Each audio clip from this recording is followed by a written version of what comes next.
Halo bro, Simba Info di sini.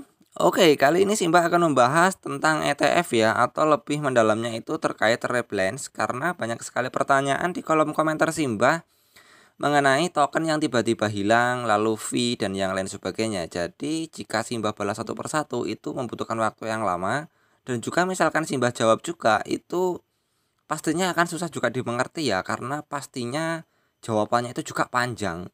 Nah, jadi sengaja Simba membuat video baru lagi terkait ETF ini agar teman-teman yang baru gabung di channel Simba itu lebih mengerti ya. Apa itu ETF, spesifiknya seperti apa, cara kerjanya tuh seperti apa. Jadi, jangan ujuk-ujuk main ETF jika kalian tidak tahu cara kerjanya. Karena sangat berbeda dengan market spot ya. Perlu digarisbawahi, market ETF dengan market spot itu berbeda. Begitupun dengan margin maupun market future ya. Jadi sebelum kalian memahami apa itu ETF, ya pelajari terlebih dahulu. Jadi saat nanti kalian melakukan trading di market ETF itu tidak tanya sana sini atau tidak kebingungan gitu. Terkadang kan banyak orang yang tidak tahu apa itu ETF, main nyemplung-nyemplung aja, giliran kena rebalance ya bingungan.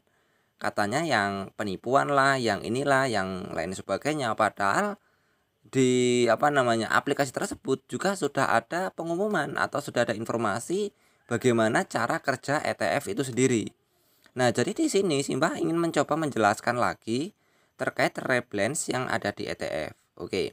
Nah, jadi untuk ETF di MIXC ini dia berbeda atau sedikit berbeda dengan di Hotbit ya. Di sini hanya menggunakan 3 kali ungkit ya. Di sini hanya menggunakan 3 kali ungkit, yaitu berbeda dengan di Hotbit yang ada 3 kali dan juga 5 kali ya.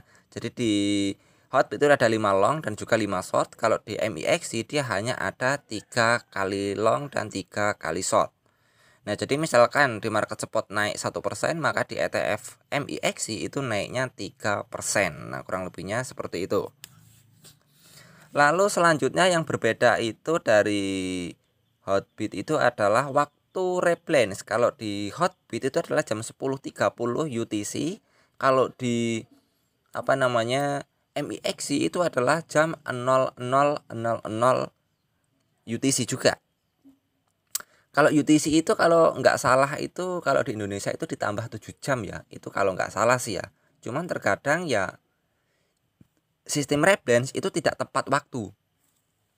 Kenapa tidak tepat waktu? Karena dia itu melihat dari kenaikan harga atau penurunan harga yang terlalu signifikan. Oke, jadi misalkan begini. Kalian bisa terkena rebalance jika salah prediksi.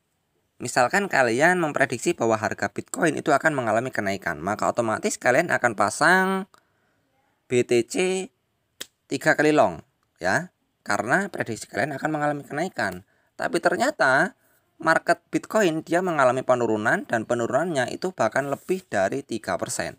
Dan itu nanti kalian akan terkena rebalance atau penggabungan token atau penggabungan aset.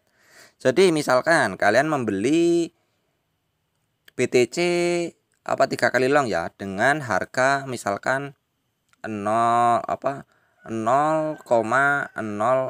ya dan mendapatkan 100 token. Misalkan ini ya, mendapatkan 100 token BTC dengan long ya, dengan long. Nah, ini sebelum rebalance ya, dengan modal $20. Nah, saat nanti terkena rebalance, maka 100 token kalian ini dikali 0,1 ya. 100 dikali 0,1. Maka token kalian akan menjadi 10 token. Dan harganya ini akan menjadi dari 0,06 ini menjadi 0,6. Dan nominalnya ya tetap $20. Jadi jika terkena rebalance maka ada perubahan harga satuan per token dan juga jumlah token yang kalian beli. Dari yang 100 token, tadinya 100 token, setelah rebalance itu menjadi 10 token. Begitupun harganya, dari harga per token 0,06, setelah rebalance itu menjadi 0,6. Nah, jadi itulah yang rebalance itu sendiri ya.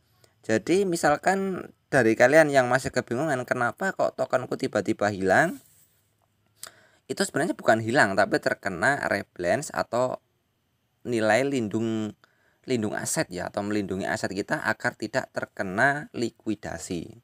Karena misalkan kita ini main fitur, otomatis saldo kita sudah nol ya, karena naik turunnya itu terlalu berlebihan, dan itu pun berguna ya, baik itu naik maupun turun. Misalkan kita pasang short tapi ternyata marketnya naik sampai dengan 10% atau bahkan 15%, itu maka nanti saldo kita atau token kita itu akan terkena rebalance lagi ya, untuk menyeimbangkan harganya.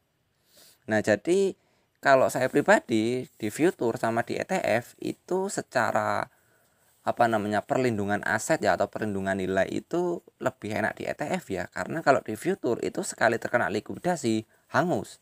Tapi kalau di ETF itu masih ada rebalance atau penyeimbang harga saat ini.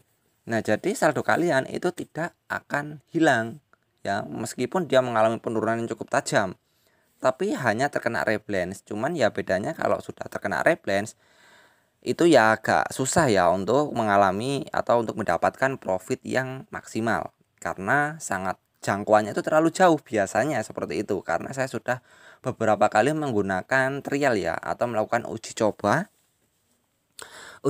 agar terkena rebalance. Oke, dari sini Simba harap teman-teman Simba sudah paham ya terkait ETF dan juga cara mainnya. Sebenarnya kalau kalian sudah tahu apa itu rebalance ya, itu sebenarnya enak ya. Jadi misalkan naik turunnya terlalu tinggi itu karena sudah bisa mengantisipasi. Oke.